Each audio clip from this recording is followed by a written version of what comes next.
7 minuta.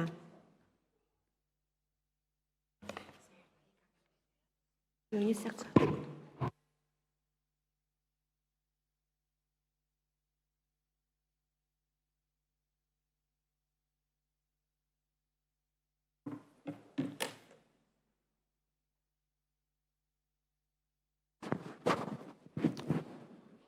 Faleminderit, zonja nënkryetare.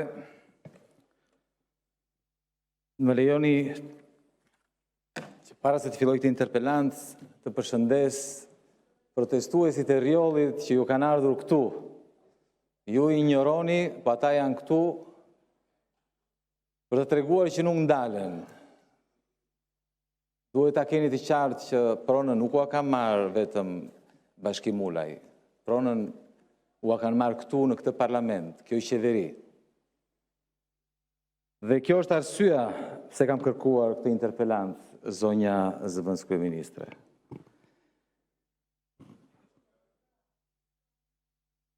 Banorët janë këtu, shikojni. Shikojni, ata për të cilët ju nuk flisni, ju i injoroni, kanë ardhur këtu, në sallën tuaj, këtu ku mbroni korrupsionin, këtu ku votoni ligjet për të vjedhur pronat e qytetarëve shqiptar, i ke këtu. I ke këtu. Ja, shiko, po të përshëndet. Po ndeshen me policin tuaj, po ndeshen me policin private, po ndeshen me oligarkët tuaj, po ndeshen me zyrtarët tuaj. Ktheuni, te ai fshat në rjoll kanë votuar edhe për ju. E dini apo jo? Kanë votuar dhe për ju, atëherë kërkoj ndjes. Shko dhe mbroj. I ke dëgjoj minimalisht, ke vajtu në rjoll. I ke dëgjuar minimalisht i dëgjosh. Se ma se kanë të drejt. I ke dëgjuar. Nuk i ke dëgjuar, se ju dëgjoni vetëm një. Ju dëgjoni oligarkët. Këtë do dëgjosh ti? Do dëgjosh oligarkën apo Belinda Ballukun? Tani nuk do merre me ty sepse këtu jam për çështje tjetër. Tani, zonja zëvendës kryeministre, këtu banorët e rjollit kanë mbi 100 ditë që protestojnë.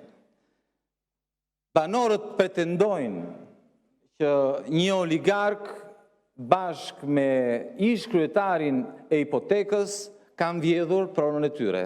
Ky është pretendimi i tyre, zonja ministre. Dhe detyra jonë është të dëgjojmë zërin e tyre.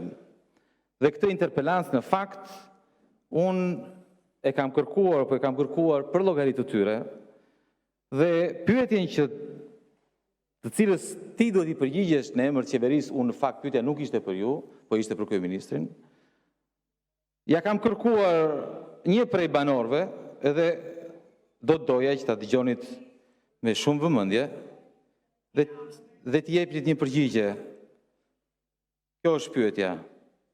Që nuk ishe thonë noni tash? Unë i tha me Dirama, a je djali nonet, a je djali nonës, dhe ne dore në zemër, qka na fermoste, na batë kështu, na lejove grabicin, na marë tokën, që na fiku, na qitë rrugë pave, dhe ne dore në zemër, në gjithë Belinën, si ka fermosat, Belina Ballukun, a ka u loda, a ka me nua në i fije gjo, se qa po bënë për këtë drobnim, mja u marë tonë, jo me thonë, mja u lani fije, kam pas 2 bache, aty se kam punu 40 vjetë, aty kam derdisën, me gjakten, ja me familje malajve, jeshtu na ke bëngë, dhe ne dore në zemër, e shpirti. Që nuk ishe thonë noni? Pyetja është shumë e thjeshtë. Po ti lëm, ç'a të bëjmë? Ti lëm vetëm të pambrojtur. Ti lëm ndërkohë që kjo qeveri ju vjedh pronat. Tani, zonja zëvendës kryeministre, nuk kërkon shumë kjo zonja, kjo e moshuara, nuk kërkon shumë. Kërkon thjesht që të vini dorën në zemër dhe t'i garantoni pronën, mos t'i vidhni pronën. Ju pyet, keni prindra, s'keni prindër, keni fëmija, s'keni fëmijë. Si mundeni, thot, si mundeni na nxjerrni të na merrni pronën në këtë farë mënyre? Nuk ju kërkon shumë, nuk ju kërkon as rritë e pensioni, nuk ju kërkon as ujë, as drita, as të krijoni kushte që fëmijët e saj të jetojnë në Shqipëri. Ju kërkon thjesht mos t'i merrni pronën, mos t'i vidhni pronën. Kaq. Shumë e thjesht. Tani, hajdeni këtu edhe jepini përgjigje jo mua. Jepini përgjigje kësaj zonjës së moshuar. Dhe ju lutem, mos filloni me jo vendimi i gjykatës, jo po ata janë mashtruesa. Dakor, të lutem, mos filloni me këto broçkulla, sepse nuk ju beson njeri. Dhe tjetra pastaj, që keni hapur krahun, mos hajde na thuajt, lutem, që ne jemi kundër biznesit, që ata nuk duan që të ketë zhvillim, se duan të jetojnë në varfëri. Ata duan thjesht që nëse zhvillohet prona e tyre, të përfitojnë dhe ata. Është shumë e thjesht. Por në fundit ju, pyetja është për ju, se ka ndërguar juve këtu, po ju, theni të vërtetën, nuk kurse u pyet njëri. Pronën e ka marrë shefi juaj, bashkë me shefi zyrtar dhe shefi jo zyrtar. E dini shumë mirë se kush shefi jo zyrtar juaj, është Belinda Balluku që ka vendosur aty, dhe qartësisht ju tani do vini këtu dhe do thoni që një vendim gjykate, jenë keq. Banorët janë mashtrues, sepse ka thënë i madhi, gjithë kjo zonja këtu, ka thënë kryeministri i madh, ka thënë, është kjo zonja, kjo e moshuar është i mashtruese. Të lutem, mos ul në të njëjtin nivel edhe ti, mbaj veten dhe hajde e përgjigje zonjës. Në mbështetjet në 96.5 rregullore, zonja Koçiu, keni fjalën 20 minuta.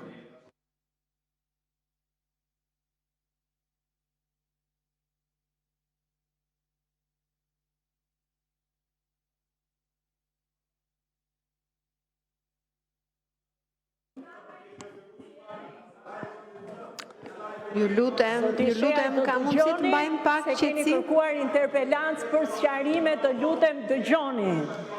Ju lutem, zoti Kapri, ju lutem, mbajmë qetësi se e keni kërkuar ju.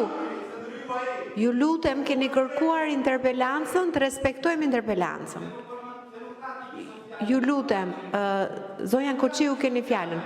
Ju lutem, E nderuar drejtuese e seancës, të nderuar deputet, të dashur qytetar, në fakt çështja e rjollit është një çështje në cilën patjetër qytetarët meritojnë qartësi, seriozitet dhe përgjegjësi institucionale.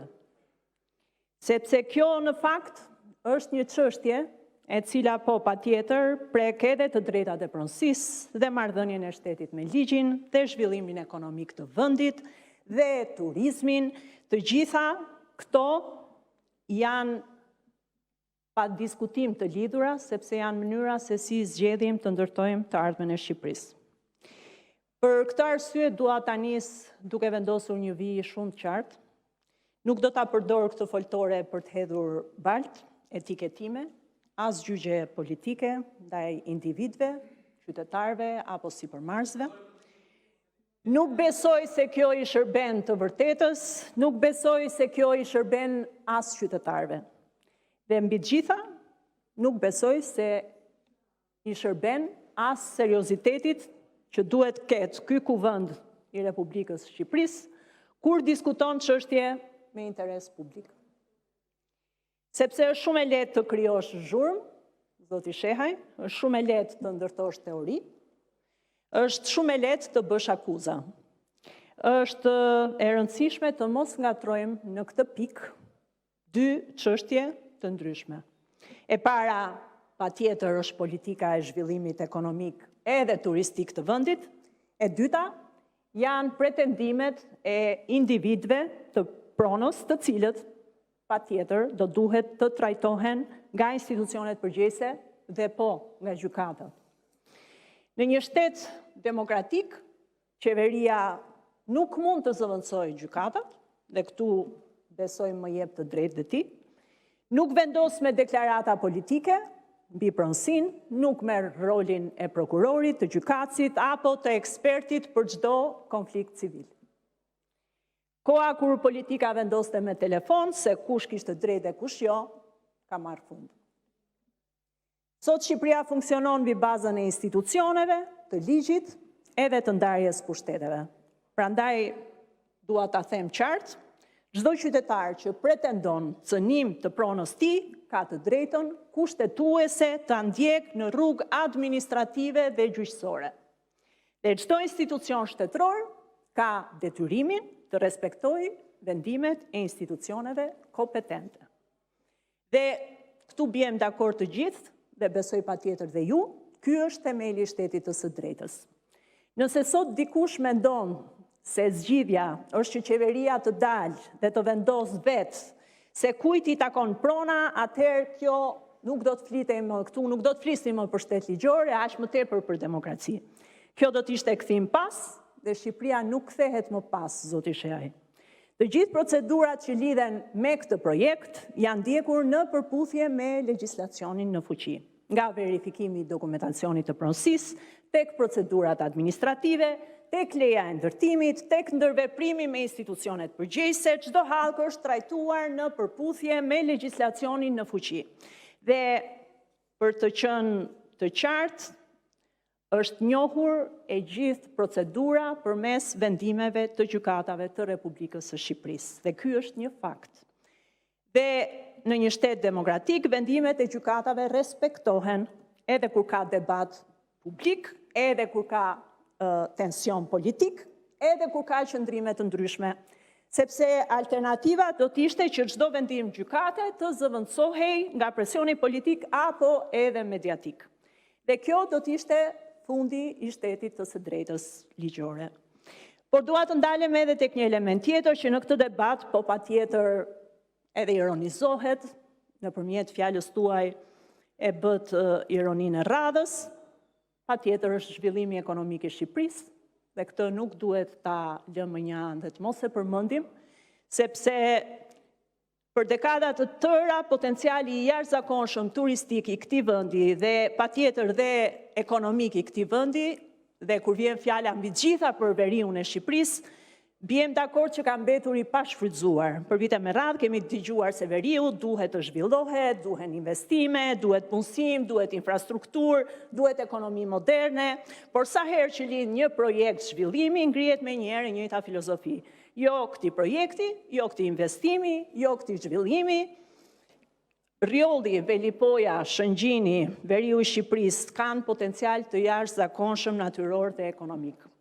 Dhe detyra jonë si qeveri është që ky potencial të mos mbetet vetëm një kartolinë e bukur, por të kthehet në zhvillim real, në ekonomi, në vende pune, në mundësi për komunitetin lokal, në perspektivë për të rinjt, zoti Sheaj, sepse turizmi modern nuk është vetëm ndërtim. Turizmi modern është ekonomi me vlerë të shtuar. Është mundësi për bizneset lokale, për fermerët, për shërbimet, për restorantet, për bujtinat, për familjet që jetojnë në atë zonë, dhe nga ana tjetër, besoj e dini që rajoni ynë po konkuron fort për investime turistike. Kroacia, Malizi, Greqia, të gjithë po investojnë për të tërhequr ekonomi moderne dhe turizëm cilësor. E Shqipëria nuk mund të mbetet jashtë kësaj gare. E me gjitha të, po aq e qartë dua të them edhe dua të jem për diçka tjetër. Shqipëria nuk duhet të zgjedh midis zhvillimit dhe ligjit. Duhet të eci paralelisht tek të dyja. Shqipëria duhet të garantojë njëkohësisht zhvillimin ekonomik, mbrojtjen e pronës private, transparencë dhe mbi të gjitha zbatimin e ligjit. Këto nuk janë dy rrugë të kundërta, janë rrugë që ecin paralelisht, janë detyrime të një shteti modern europian, sa i përket edhe çështjes që është ngritur për aspektin mjedisor, dua të qartësoj diçka. Zona ku shtrihet projekti, po, është pjesë e një territori të mbrojtur nga konventa Ramsar, por kjo konvent nuk parashikon ndalim absolut të zhvillimit, ajo kërkon që zhvillimi të jetë i kontrolluar, i vlerësuar dhe në përputhje me standardet mjedisore. Dhe pikërisht Kjo është ndjekur edhe në këtë rast. Institucionet përkatëse kanë kryer vlerësimet dhe procedurat sipas legjislacionit në fuqi për të garantuar mbrojtjen e karakterit natyror dhe ekologjik të zonës. Dhe sa i përket pretendimeve për dhunë nga ana e policisë së shtetit, dua të ndalem edhe këtu, duke thënë që po, policia e shtetit ka qenë në terren, ka kryer detyrën e saj për të parandaluar për shkallëzimin e situatës, për të garantuar rendin publik, ka pasur tension, ka pasur përplasje, ka pasur dhe dëmtime. Ndërhyrja e policisë ka bërë të mundur që situata të mos dalë jashtë kontrollit dhe për këtë patjetër meriton respekt dhe mbështetje. Dua këtu edhe t'i bëj një thirrje qytetarëve që pretendimet e tyre t'i ndjekin në rrugë ligjore dhe institucionale. Askush nuk fiton nga tensioni, askush nuk fiton nga përplasja, askush nuk fiton nga nxitja politike. Është shumë e lehtë bësh politik me zhurmë, është shumë e vështirë të mbash përgjegjësi për zhvillimin e vendit. Dhe kemi zgjedhur të gjithë bashkarisht rrugën e përgjegjësisë për një Shqipëri që zhvillohet, që respekton ligjin, për një Shqipëri që tërheq investimet serioze, që ndërton ekonomi moderne dhe patjetër për një Shqipëri që ecën përpara dhe jo pas. Faleminderit.